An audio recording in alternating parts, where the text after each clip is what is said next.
қай жерлеріңе қонасыздар? Ішек қарындарыңызбен ба? Жүрекпен деп айтасыздар, жүрегім қуанып тұр, жүрегім ренжіп тұр, жүрегім біртүрлі болып тұр. Біреуге ренжісеңіз уайым, қайғы қаяқта? Жүрекпен уайым, қайғы болып, адамдар инфаркт, инсульт болып деген сияқты. Сонда соның бәрін Құдай ол жүрекке салып қойған. Сонда Құдай оның бәрін сіздің уайым, қайғы, рақым, мейірім, реніш, өкпе, талап, күш, қуат, соның бәрін Құдай сондай үлкен программа ғой, қарасаңыздар, біз жасай алмаймыз оны, ше.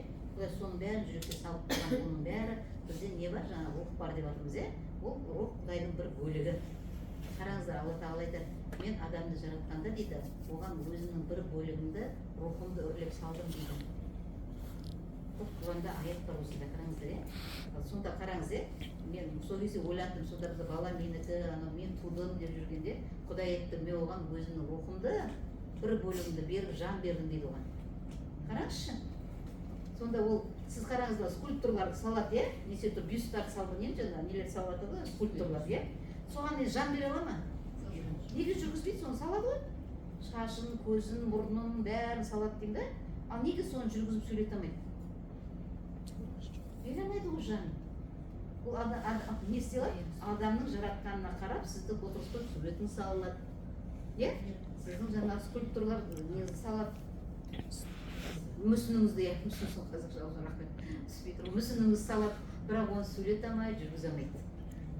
Ал Құдай қараңыз, бір тамшы сәбден жаратып, ананың жатырында дейін 9 ай, соны біз ойланамыз ба да, Құдай соны қалай жасалады, неге 9 ай деп тұрған Құдай, 9 айда ол дүнияға келу керек. Сол 9 ай не істеп жатыр ол бала ол ананың жатырында? Қазір Құдайға шүкір, интернет бар, көре аламыз, қолы, аяғы, бәрін көрсетіп жатыр, бірақ оны көрсетіп жатқан жоқ, періште жасап жатқан. Оны Құдай қалай, біз, например, қалай мүсінді, егер скульптур болмаса, оны жасаймын, мен жасай алмаймын мысалы. Мен сурет те сала алмаймын. Бірақ біз адамды көреміз салып отқан деймін да, скульптур жасап отқан адамды көреміз. Ал ананың жатырында да жасалып отқан нәрсені кім салып жатыр деп ойлайсыздар?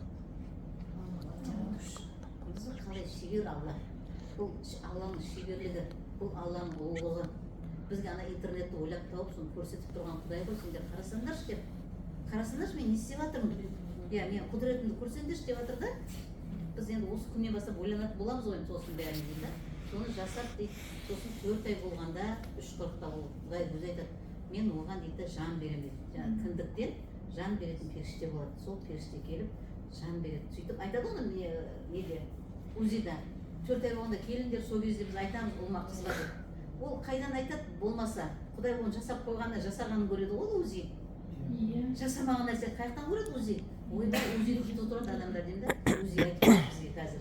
Дұрыс, ол бар нәрсені айтып келеді, жоқты айтамайды ол.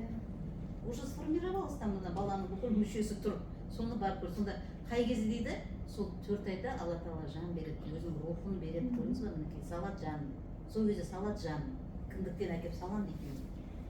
Сонда ойлаңыздар қандай бәр адам солай жаратылып жатыр. Біздің бәріміз дүниеге келген балдарымыздың бәрі біздікі емес. Құдайдікі деп айтатыны сол ғой. Неге? Неге деп өйтіп айтады? Енді бүгін несі білдіңіздер, өйткені өзінің бір бөлігін, өзінің рухынан бір бөлігін әкеп салады. Енді қараңыздаршы енді сіздер, Құдай қандай, Құдай қандай 18 мың ғалам жаратқан, бүкіл патшаның, аспан мен жердің егесі, бүкіл адамның патшасы. Қараңыздаршы, бәрін 18 мың қараңызшы, бір-біріне ұқсамайды ағаштар, осы ағаштарды әшейін жаратқан жоқ қой. Біз айтамыз, ағаштан кислород береді дейміз да. Кеше ойланып отырсам, ол кислородтың құрамының өзін біз білеміз ба неден тұратынын?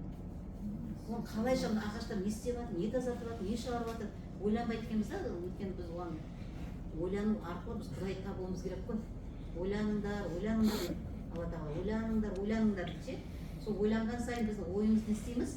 Ойымыз біздің дами береді, ақылымыз өсе береді біздің. Содан Құдай танығаннан кейін, ол Құдай білімді онсыз салып қойған ғой, айтады ғой. Пайғамбар Мұхаммед саллаллаху алейхи ва саллям білімсіз қалай болар? Қараңызшы, сол кезде не болды? Мектеп болды ма, университет болды ма, академия болды ма?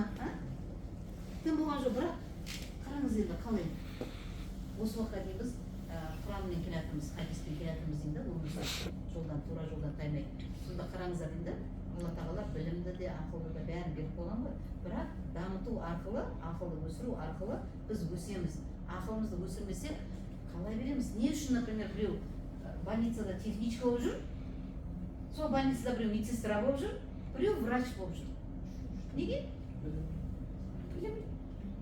Білім оқысын деген адам, мен бір сіңлілерім бар, очень оқытқым келмейді